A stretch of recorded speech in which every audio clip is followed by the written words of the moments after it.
Kalau Anda ciri ini melekat pada diri kita, segera tobat. Karena resikonya bahaya. Pertama, nifak. Allahu Akbar. Orang yang disebut munafik. Cirinya 3. 1, idza haddatsa kadzaba. Kalau dia bicara dimanapun, hobinya berdusta.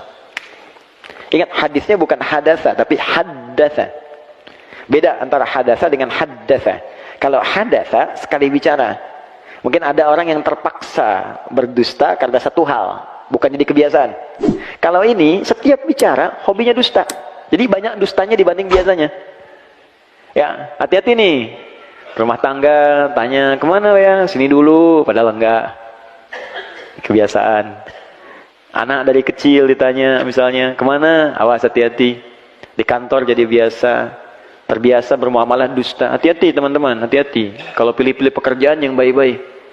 Di diplomasi, dunia politik sekarang, ekonomi di perdagangan, berapa banyak orang dusta dengan barang jualan dan sebagainya.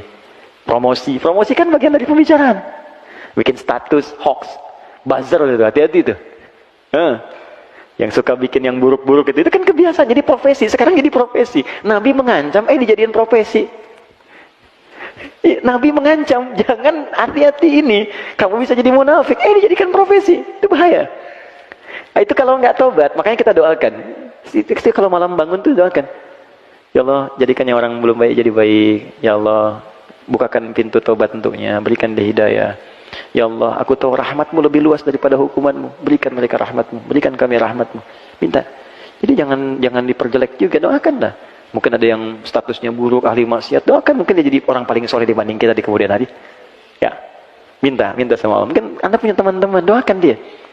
Minta, berikan kebaikan untuknya. Nah, itu 1. Kemudian yang kedua, ciri orang munafik, ini hobi dusta, 1 hobi dusta.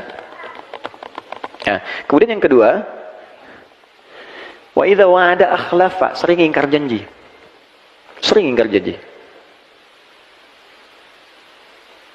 Ini luas sekali aspeknya. Ya, bisa di bab bisnis, bisa. Ya, bisa di bab apa saja, termasuk standar kehidupan. Jadi bukan sekali 2 kali, bukan karena kondisi terpaksa, tidak, tapi memang hobinya begitu. Jadi janji itu dianggap enteng untuk diingkari. Besok ketemu ya. Terus gak datang dia. Kamu kemana? Aku udah nunggu. Maaf ya, aku ada pekerjaan misalnya atau apa. Tapi dianggap biasa aja. Nggak ada apa, bahkan kadang-kadang nggak ada maaf, sudah biasa. Itu hati-hati. 3. Wa idza tu'mina khana. Itu yang paling bahaya. Kalau diamanahi, dia berkhianat. Banyak berkhianat. Khianat.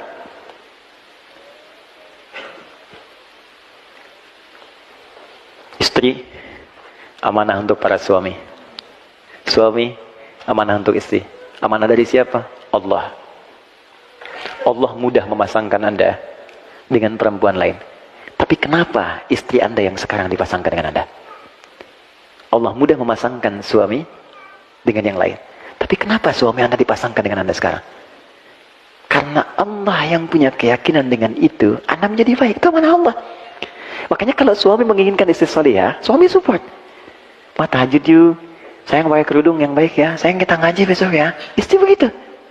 Sayang besok kita tahajud bareng ya. Kamu jadi imam doa ya. Aku aminkan di belakang. Support. Itu amanah. Dan satu kali akan ditanya oleh Allah. Akan ditanya. Anak-anak amanah. Sudah berapa banyak anak Allah amanahkan kepada Anda? Sudah sejauh apa Allah mendekatkan dia dengan Anda mendekatkan dia dengan Allah? Itu amanah. Satu kali akan ditanya. Dan nanti ada riwayat ketika anak akan ke neraka, orang tua ke surga, ada riwayat anaknya mengajukan protes kepada Allah. Perhatikan, dengar kalimatnya. Ya Allah, aku begini nih karena orang tuaku tak pernah peduli kepadaku. Mereka sholat sendiri saja, ya Allah, aku gak pernah dilihat. Mereka puasa sendiri, aku gak pernah diajak. Kalimat itu muncul. Lalu apa yang terjadi?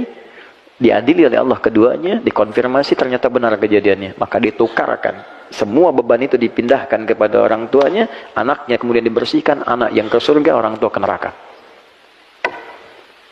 Hati-hati. Nah, itu amanah. Pekerjaan amanah. Apapun itu.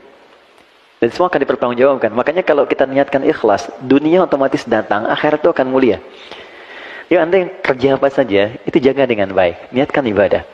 Nah ini ya, 3 ini. Maka nanti kalau kita sering berdoa begini, Allahumma inni a'udzubika min adzabi jahannam. Artinya, ya Allah lindungi aku dari sebab-sebab neraka jahannam. Maka Anda akan didorong oleh Allah untuk berbuat jujur. Pekerjaan jujur, di kehidupan rumah tangga jujur, terus cerita bareng-bareng. Ya, nikmat hidupnya. Ya, mengajar jujur. Saya juga sama Ustadz. Jangan karena saya senang satu amalan, saya sembunyikan yang lain, itu dosa besar. Anda tahu, orang yang masuk neraka duluan, itu 3 golongan. Salah satunya Ustadz, kiai, para pengajar. Makanya saya sering katakan tolong doakan itu. Jangan dikira mudah itu. Tidak mudah. Tidak mudah. Ya, ada seorang yang berkata ketika ditanya, "Ma fa'alta bi'ilmik?" Apa yang kamu kerjakan dengan ilmumu? Dia berkata, "Saya mengajar karenamu ya Allah." Kata Allah, "Kadzdzab." Kalau kadzib sekali dusta, kadzdzab berdusta sering berkali-kali. Apa jawaban Allah saat itu? Dibukakan filenya semua. Kamu itu mengajar hanya untuk cari popularitas. Kamu hanya mengajar untuk cari materi, cari amplop, cari macam-macam. Lemparkan dia ke neraka. Dibawa, ditarik malaikat, dilemparkan. Oke, tolong jangan bebani saya dengan hal semacam itu. Ya, saya sering katakan di setiap tempat, saya tidak pernah memasang apapun untuk urusan dunia. Saya transaksi saya dengan akhirat, bukan dengan dunia. Dapat yang saya bisa, saya akan usahakan sendiri. Kalau saya belum punya kemampuan, kita berbagi. Itu yang saya pegang. Sampai saat ini. Alhamdulillah Allah cukupkan. Saya dari kepala sampai ujung kaki nggak pernah beli sampai hari ini. Demi Allah saya katakan, di peci, kacamata, belum satu rusak sudah datang yang lain. Ini baju dikasih. Hampir saya copot tadi buat Mas Dude. Nanti habis selesai saya copot. Ya. Baik. Ini celana sama, jam sama, hampir semua, hampir sampai saat ini. Siapa yang kasih? Allah. Dan saya nggak pernah minta apapun. Tunjukkan pada saya di mana saya ceramah, saya minta tarif, minta amplop. Semua saya datang. Dan berusaha, karena kita nggak tahu di titik mana kita bisa gagal. Popularitas dan sebagainya. Itu yang paling berbahaya. Yang kedua, orang kaya yang mengaku sering dermawan, sering nyumbang. Dia mengaku karena Allah. Tapi kata Allah, bohong. Ternyata kamu pengen dipuji aja. Disebut orang kaya yang suka ngasih, pemberi dan sebagainya. Ketiga, mujahid fisabilillah. Dia mengatakan karena Allah. Kata Allah, bohong. Kamu disebut tuh karena yang disebut sebagai orang hebat aja. Perang dan sebagainya. Nah, maka hati-hati. Nanti setiap kita berdoa ini, ya Allah lindungi aku dari neraka jahanam, maka artinya Anda akan dijaga oleh Allah supaya jujur dalam kehidupan. Kemudian kalau berjanji bisa menepati dan tidak khianat dalam kehidupan. Ini poinnya.